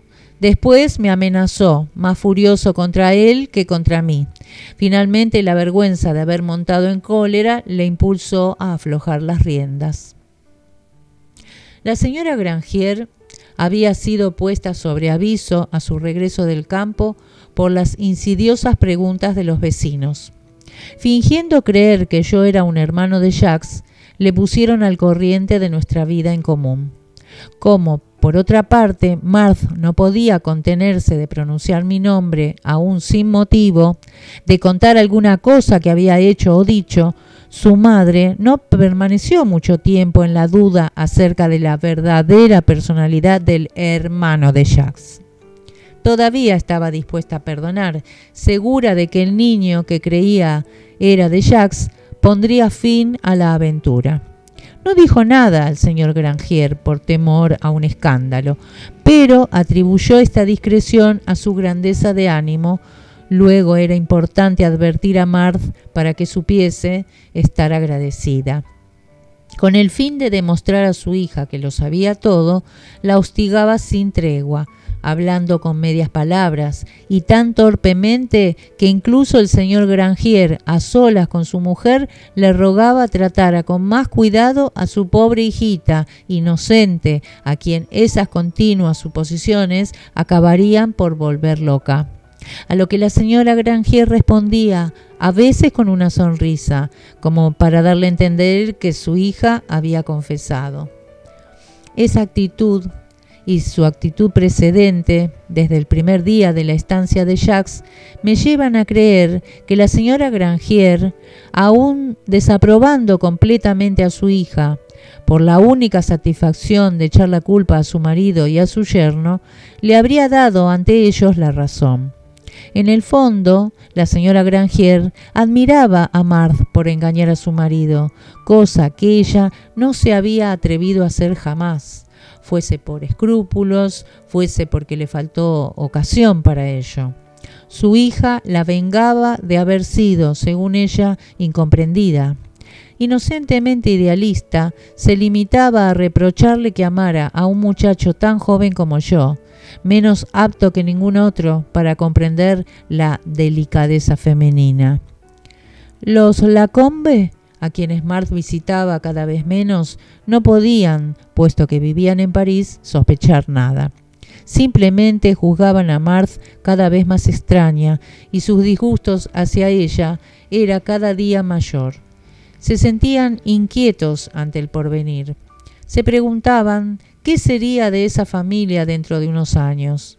Todas las madres, por principio, nada desean tanto para sus hijos que el matrimonio, pero desaprueban la mujer que han elegido. La madre de Jacques le compadecía, pues, por tener una mujer así. En cuanto a la señora Lacombe, la principal razón de sus maledicencias venía de aquello que Marthe había guardado para ella sola. El secreto de un idilio llevado demasiado lejos desde aquel verano en que conoció a Jacques junto al mar. Esta hermana predecía ya el más sombrío porvenir al matrimonio, afirmando que Marthe engañaría a Jacques si es que ya no lo había hecho así. El ensañamiento de esposa e hija forzaban a veces a levantarse de la mesa al señor Lacombe, un gran hombre que quería a Marthe. Entonces, madre e hija intercambiaban una mirada significativa. La de la señora Lacombe venía a querer decir: «¿Ves, hija, cómo esa clase de mujeres saben hechizar a los hombres?», mientras que la de la señora Lacombe decía: «Yo no soy como esa Marthe y por eso no encuentro con quién casarme». En realidad, la desgraciada, bajo el pretexto de que a nuevos tiempos, nuevas costumbres y de que el matrimonio ya no se llevaba a cabo como antaño, hacía huir a los maridos al no mostrarse demasiado rebelde. Sus esperanzas de matrimonio duraban lo que dura una sesión de balneario. Los jóvenes prometían, tan pronto regresaran a París, pedir la mano de la señorita Lacombe, pero nunca daban señal de vida. La principal queja de la señorita Lacombe, que llevaba camino de quedarse para vestir santos, era tal vez que Marthe hubiera encontrado con tal facilidad un marido. Se consolaba diciendo que solo un memo como su hermano se hubiera podido dejar atrapar. De todas maneras, sean cualesquiera que fuesen las sospechas de las familias, nadie pensaba que el hijo de Marthe pudiera tener otro padre que no fuera Jacques. Estaba absolutamente vejado. Había incluso días en los que acusaba a Marthe de ser cobarde por no haber dicho todavía la verdad. Inclinado a ver en todos lados una debilidad que no era sino mía, pensaba que, puesto que la señora Grangier había cerrado los ojos desde el comienzo mismo del drama, haría otro tanto cuando éste acabara. La tormenta se aproximaba. Mi padre me amenazó con enviar determinadas cartas a la señora Grangier. Yo deseaba con fervor que cumpliera sus amenazas. Luego reflexioné. La señora Grangier escondería las cartas a su marido.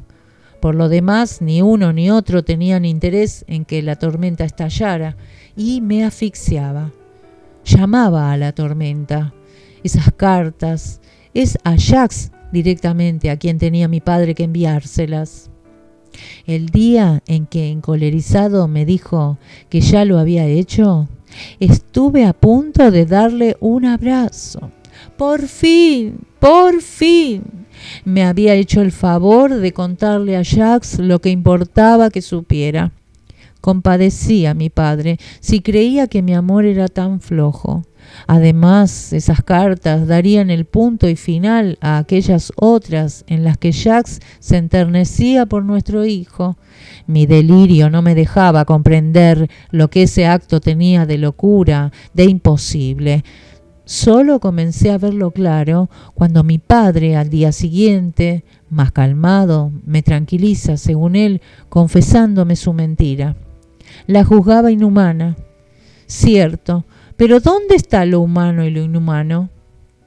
Agotaba toda mi fuerza nerviosa con cobardía, con audacia, derrengado por las 1000 contradicciones propias de mi edad, enfrentado a una aventura de hombre.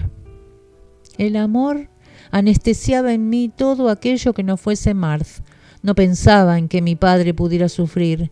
Lo juzgaba todo tan falsamente y tan mezquinamente que acabé por creer la guerra declarada entre él y yo. Asimismo, no era solo por amor a Marthe que pisoteaba mis deberes filiales, sino a veces, no sé si me atrevo a confesarlo, llevado por un espíritu de represalia. Ya no concedí más atención a las cartas que mi padre hacía llegar a casa de Marthe.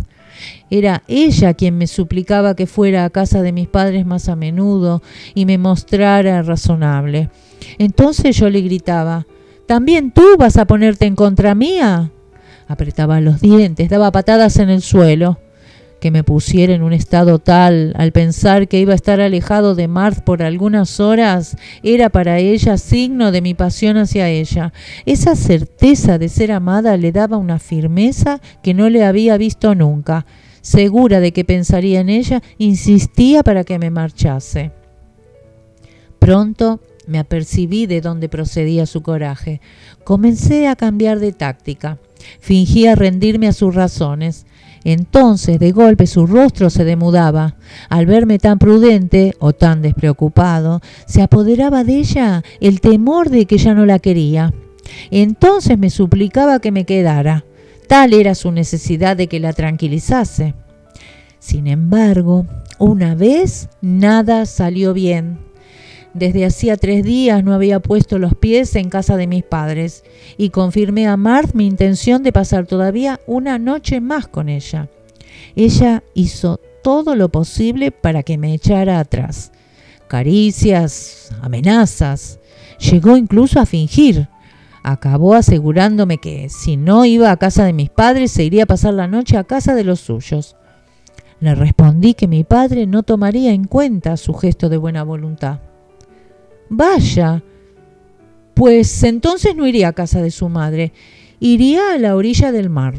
Se tomaría una pulmonía, después moriría y al fin se libraría de mí. Ten al menos piedad de nuestro niño, decía Marth. No comprometas su existencia a tu antojo. Me acusaba de divertirme a costa de su amor, de querer conocer los límites del mismo. En vista de una tal insistencia, le repetí la palabra de mi padre, que me engañaba con cualquiera. No me engañaría más. Una única razón, le dije, te impide ceder. Esta tarde recibes a uno de tus amantes. ¿Qué responder a una sarta de injusticias tan descabelladas? Marth se apartó. Le reproché no estallar de ira ante mi ofensa. En fin, lo hice tan bien que consintió que pasara la noche con ella, a condición de que no fuera a su casa. No quería por nada del mundo que los propietarios pudiesen decir al día siguiente al mensajero de mis padres que estaba allí. ¿Dónde dormir? Éramos como niños de pie en una silla, orgullosos de sobrepasar en altura a las personas mayores. Las circunstancias nos engrandecían, pero no podíamos hacer nada. Y si del hecho mismo de nuestra experiencia ciertas cosas complicadas nos parecían del todo simples, esas mismas cosas tan simples, aunque parezca mentira, acababan por convertirse en obstáculos insuperables. Nunca nos habíamos atrevido a servirnos del cuarto de soltero de Paul. No pensé que hubiese sido posible explicar a la portera, no sin antes darle una buena propina, que iríamos algunas veces a pasar la noche. Era preciso buscar un hotel. Nunca había ido a ninguno. Solo ante la perspectiva de franquear el umbral ya me echaba a temblar. La infancia busca pretextos. Siempre impelida a justificarse ante los padres, mentir acaba siendo una necesidad fatal. Cara a cara con algún mozo de hotel miserable, pensaba que debería justificarme.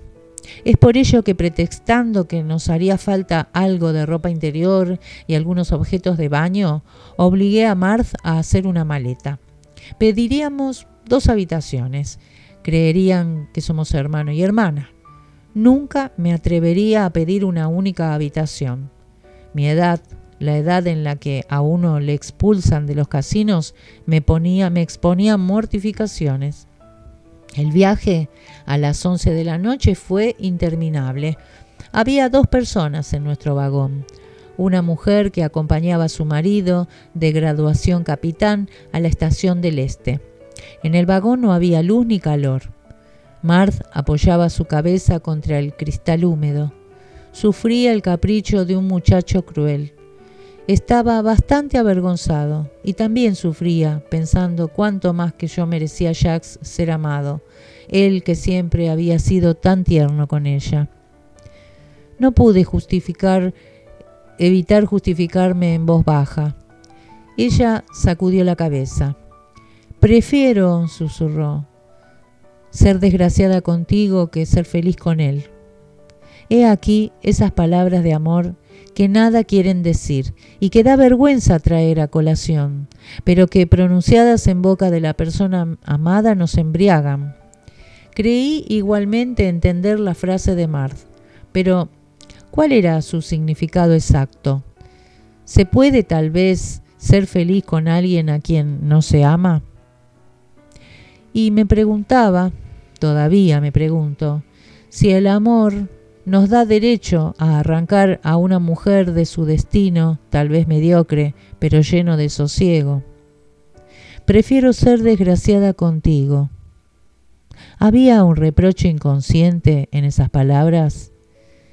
Sin lugar a dudas, Marth puesto que me amaba, había conocido conmigo momentos que con Jacques no hubiera podido imaginar. Pero esos momentos felices, ¿me daban acaso derecho a ser cruel? Descendimos en la Bastille. El frío que soporto, porque imagino que es la cosa más limpia del mundo, era en ese lugar de la estación más sucio que el calor de un puerto de mar, y sin esa alegría que recompensa. Marthe se quejaba de calambres. Iba colgada de mi brazo. Pareja lamentable, olvidada de su belleza, de su juventud, avergonzada de sí misma como una pareja de mendigos. El embarazo de Marthe me parecía ridículo y caminaba con los ojos bajos. Estaba bien lejos del orgullo paternal. Erramos bajo la lluvia glacial entre la Bastille y la estación de Lyon. En cada hotel, para no entrar, inventaba una mala excusa. Decía a Marthe que buscaba un hotel conveniente, un hotel de viajeros, nada más que de viajeros. En la plaza de la estación de Lyon me resultó difícil escurrir el bulto. Marthe me ordenó interrumpir aquel suplicio. Mientras ella aguardaba afuera, entré en un vestíbulo, esperando no sé bien el qué. El mozo me preguntó si quería una habitación. Era fácil responderle que sí. Fue demasiado fácil, y buscando una excusa, como un ratero de hotel pillado infraganti, le pregunté por la señora Lacombe. Se lo pregunté enrojeciendo y temiendo al mismo tiempo que me respondiera. ¿Se está burlando de mí, joven? Está ahí fuera, en la calle. Consultó los registros. Debía haberme equivocado de dirección. Salí y expliqué a Marthe que no había habitaciones libres y que no encontraríamos ninguna en todo el barrio. Respiré tranquilo. Me apresuré como un ladrón que huye. Todo el rato, esa obsesión mía de salir huyendo de los hoteles a donde llevaba a Marthe a la fuerza, me había impedido pensar en ella. Pero ahora la miré. Pobre pequeña. Retuve mis lágrimas y cuando me preguntó dónde íbamos a buscar una cama, le supliqué que no hiciera más caso a un enfermo y que volviera prudentemente a Jota y yo a casa de mis padres. Enfermo, prudentemente. Esbozó una sonrisa maquinal al escuchar esas palabras fuera de lugar. Mi vergüenza dramatiza el retorno. Sí, finalizadas las crueldades de ese género, Marthe tenía la desdicha de decirme: a pesar de todo, qué malvado eres. Me dejaba llevar. La encontraba falta de generosidad. Y si al contrario callaba y adoptaba ese aire de olvidarlo todo, me daba miedo que ella actuase así, porque me considerara un malvado, un demente. Entonces no cesaba hasta hacerle decir que ella no olvidaba nada y que si bien me perdonaba, no debía aprovecharme de su clemencia, que algún día, harta de mis malos tratos, su fatiga superaría nuestro amor y que me abandonaría. Cuando la forzaba a hablarme con esa energía, y aunque no creyese en sus amenazas, experimentaba un dolor delicioso, comparable si cabe a la emoción que me producen las montañas rusas. Entonces me precipitaba sobre Marthe, la abrazaba más apasionadamente que nunca. Dime otra vez que me abandonarás, le decía, jadeante y estrechándole mis brazos casi hasta romperla.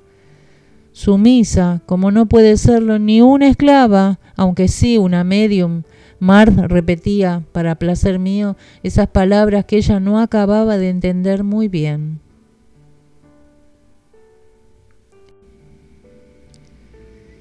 Esa noche de hoteles fue decisiva, aunque no me di cuenta de ello hasta pasadas tantas otras extravagancias. Pero si yo pensaba que a lo largo de una vida entera se podía renguear de esa manera, Marthe, en un rincón del vagón, de regreso a casa, agotada, aterrada y castañeteando los dientes, comprendió todo. Tal vez vio que al final de esa carrera que había durado 1 año, al igual que con un coche locamente conducido, no podía haber otra salida que la muerte. Al día siguiente, encontré a Marth acostada, como de costumbre. Quise unirme a ella. Me rechazó con ternura. No me siento bien, dijo. Vete, no te quedes junto a mí. Te contagiaré el resfriado. Tosía y tenía fiebre. Me dijo, sonriendo, para no tener el aspecto de formular un reproche, que había sido la víspera cuando debió de haberse resfriado.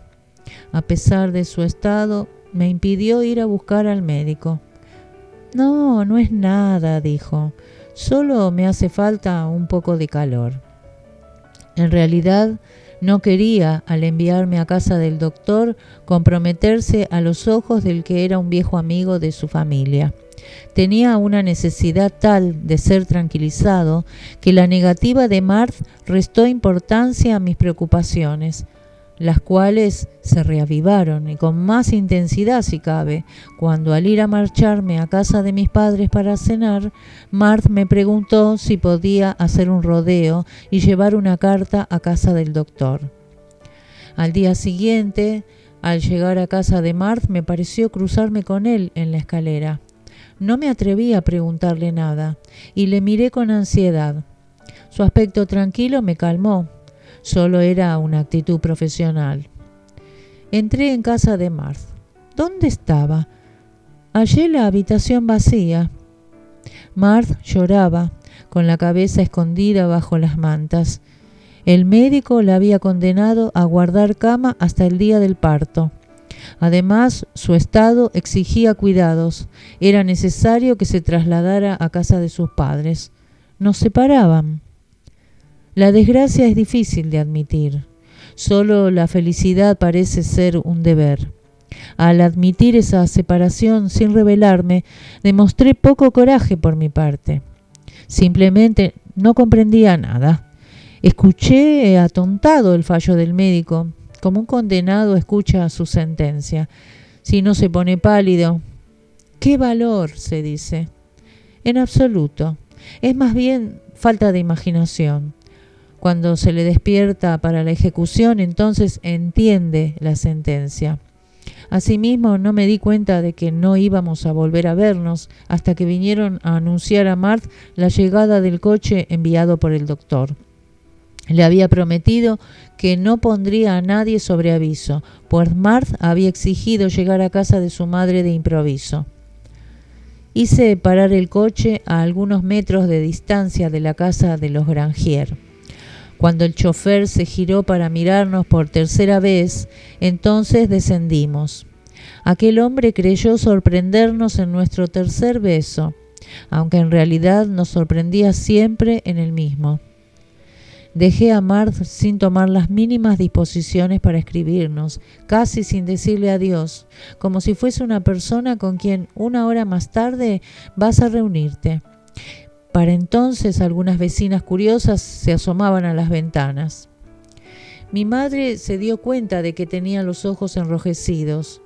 Mis hermanas rieron porque dejé caer 2 veces seguidas la cuchara sobre la sopa. El suelo se movía bajo mis pies. Yo no tenía la fortaleza del marino para el sufrimiento. Además, creo que no podría comparar mejor esos vértigos del corazón y del espíritu que con el mareo. La vida sin Marth era una larga travesía. ¿Arribaría algún día? Al igual que ocurre con los primeros síntomas del mareo, que importa poco aguardar la llegada a puerto o morirse ahí mismo, el porvenir no me preocupaba gran cosa. Al cabo de algunos días, el mal, menos tenaz, me dejó tiempo para pensar en tierra firme. A los padres de Marth poca cosa les quedaba para adivinar. Se contentaban con hurtar mis cartas, las quemaban delante de ella en la chimenea de su cuarto. Las suyas estaban escritas a lápiz, apenas legibles. Su hermano las echaba en correos. No volví a sufrir más escenas familiares. Reanudé las amenas conversaciones con mi padre por la noche delante del fuego. En un año me había convertido en un extraño para mis hermanas. Se acostumbraron, habituaron de nuevo a mí. Tomaba a la más pequeña sobre mis rodillas y, aprovechándome de la penumbra, la abrazaba con una violencia tal que al final se debatía, medio riendo, medio llorando. Pensaba en mi hijo y estaba triste. Me parecía imposible que pudiera haber para él una ternura mayor que la mía. Era ya lo suficientemente maduro para que un bebé me pareciese otra cosa que un hermano o una hermana.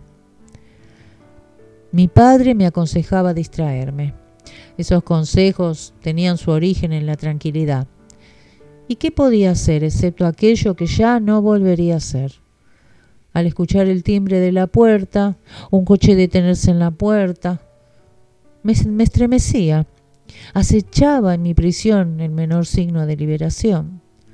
A fuerza de acechar las señales que pudiesen ser el anuncio de alguna cosa, mis oídos un día escucharon repique de campanas. Eran las del armisticio. Para mí el armisticio significaba la vuelta de Jacques. Ya lo veía a la cabecera de Marthe sin que me fuese posible hacer nada. Estaba perdido. Mi padre iba a París. Quería que fuese con él. No se puede faltar a una fiesta así. No me atreví a negarme. Temía parecer un monstruo. Además, a fin de cuentas, en mi frenético infortunio, no me desagradaba la idea de ir a ver la alegría de otros. Debo confesar que no me inspiraba una gran envidia.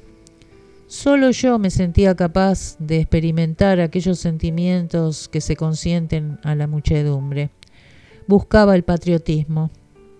Mi injusticia tal vez no me mostró más que la alegría de un día de vacaciones inesperados. Los cafés abiertos hasta más tarde, el derecho de los militares de abrazar a las modistillas.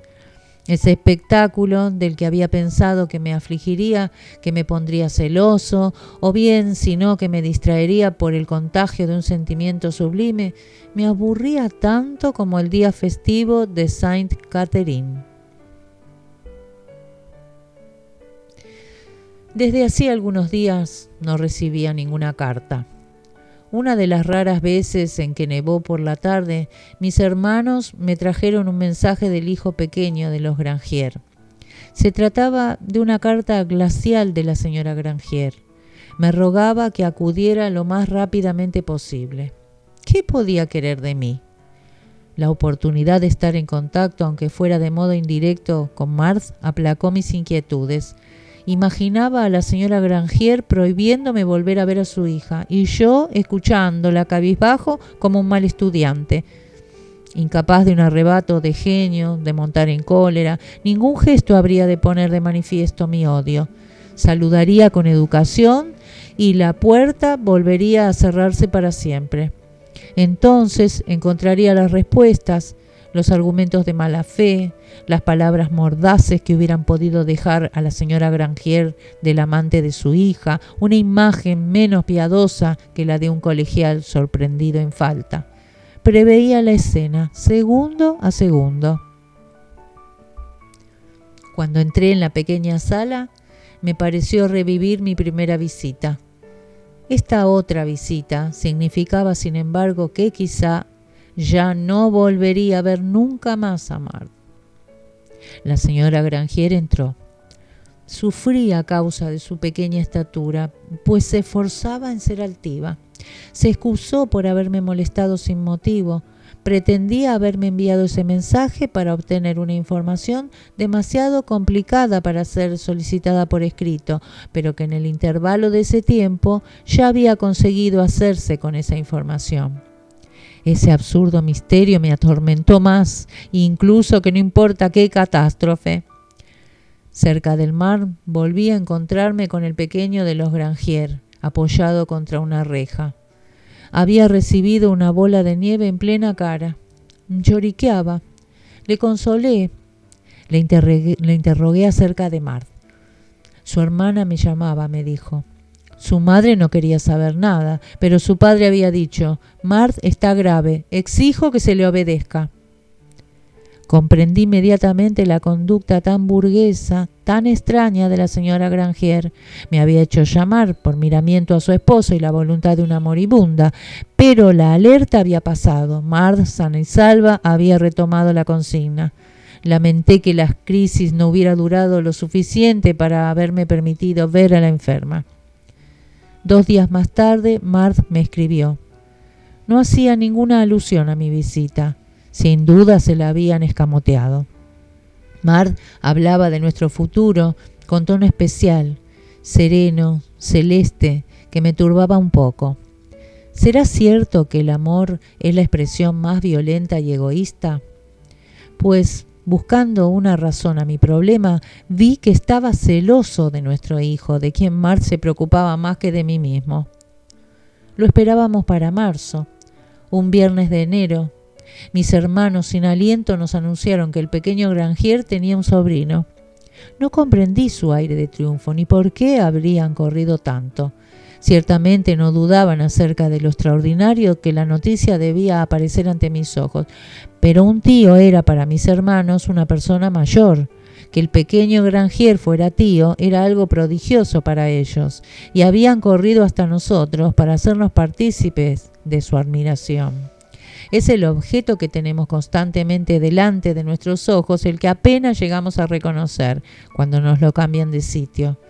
En el sobrino del pequeño Grangier no reconocí de inmediato al hijo de Marthe, a mi hijo. La locura que en un lugar público provoca un cortocircuito, por ejemplo, en un teatro. De repente todo se volvió negro alrededor mío. En esa noche mis sentimientos se atropellaban. Me buscaba a mí mismo, buscaba fechas a tientas, hechos precisos. Contaba con mis dedos como había visto hacerlo a Marthe algunas veces sin que sospechara traición alguna por parte de ella. Pero ese ejercicio no me sirvió de nada. No sabía contar. ¿Quién era ese niño que nosotros esperábamos para marzo y que nacía en enero?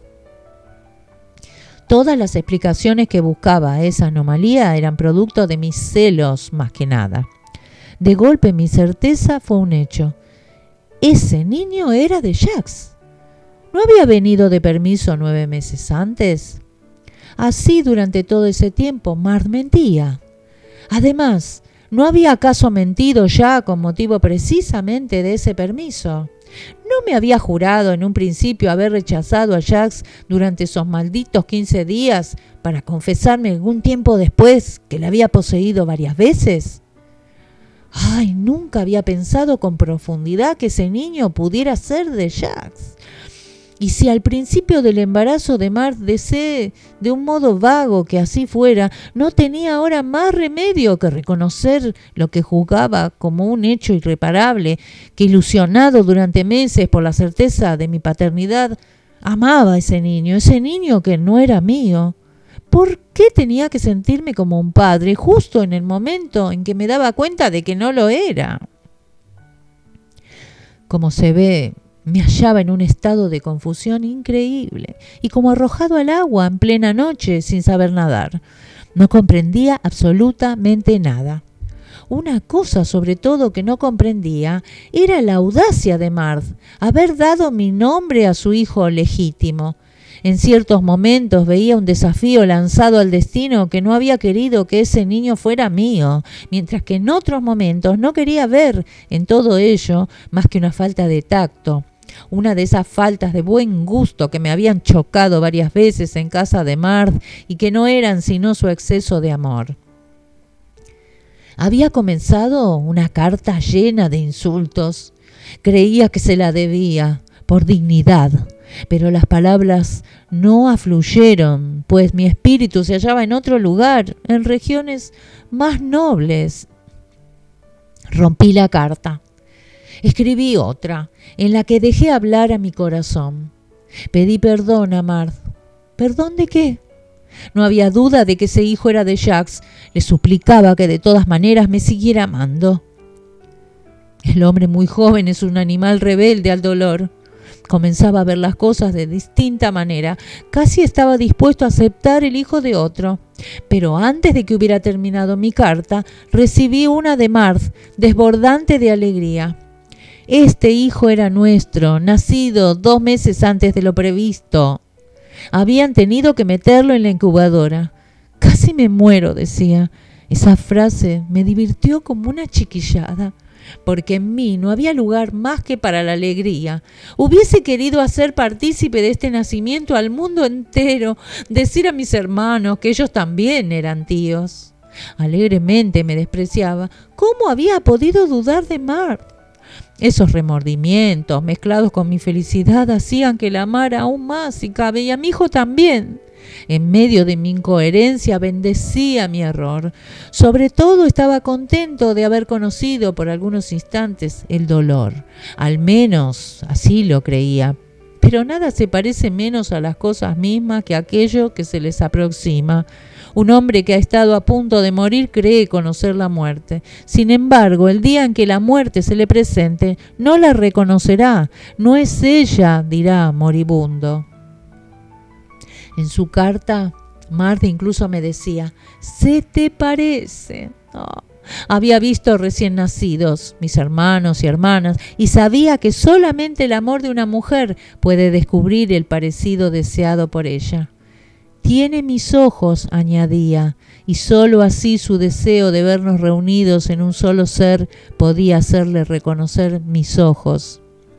En casa de Grangier no había la más mínima duda. Maldecían a Marth, pero se hacían los cómplices a fin de que el escándalo no alcanzara a la familia.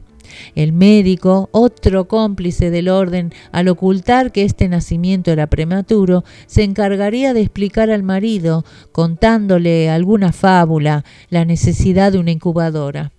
Los días siguientes encontré natural el silencio de Marth. Jacques debía de estar con ella. Ningún permiso me había preocupado menos que este, concedido al infeliz por el nacimiento de su hijo. En un último arranque de puerilidad, sonreí al pensar que incluso esos días de permiso me los debía a mí.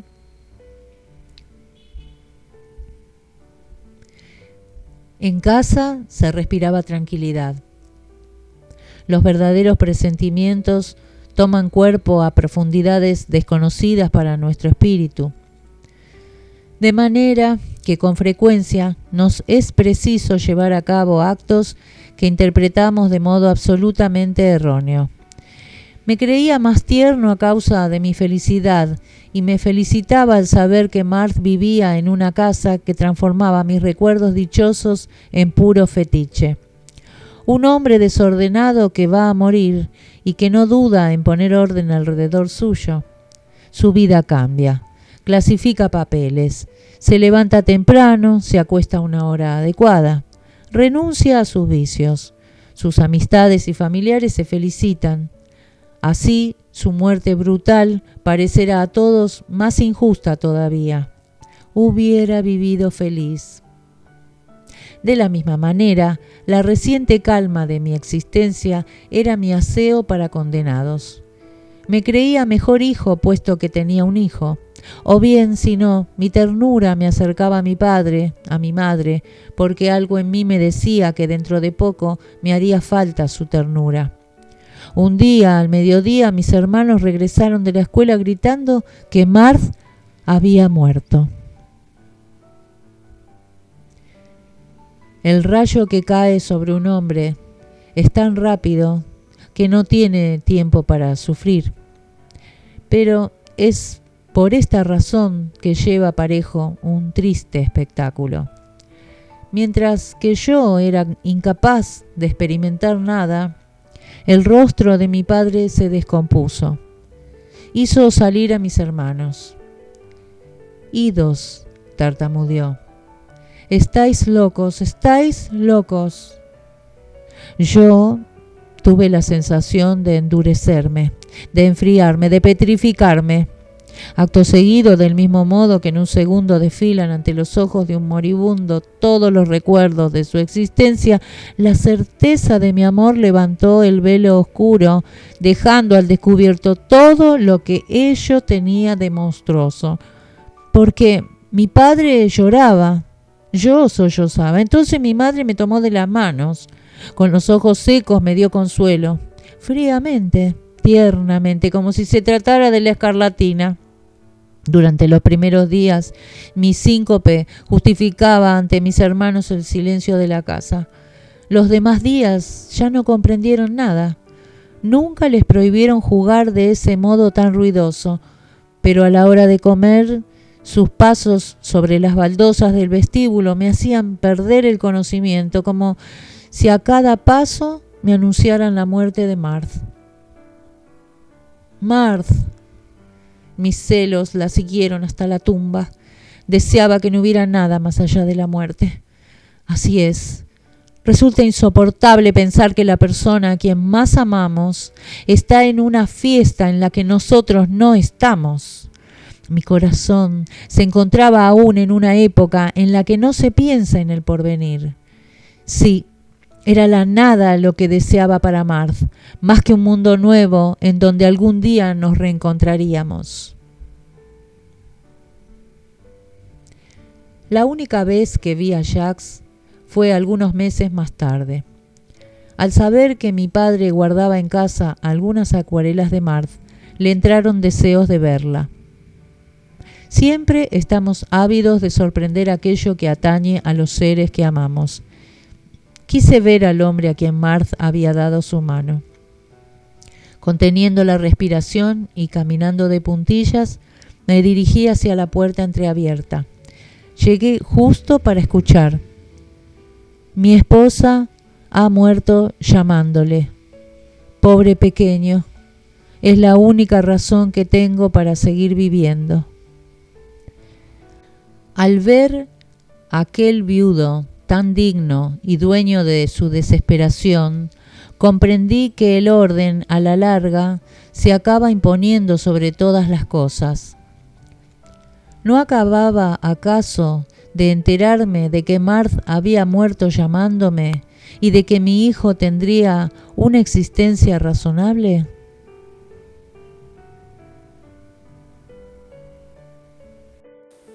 Y así llegamos al fin de esta novela titulada El diablo en el cuerpo. Espero que la hayan disfrutado y les agradezco mucho su compañía. Hasta pronto.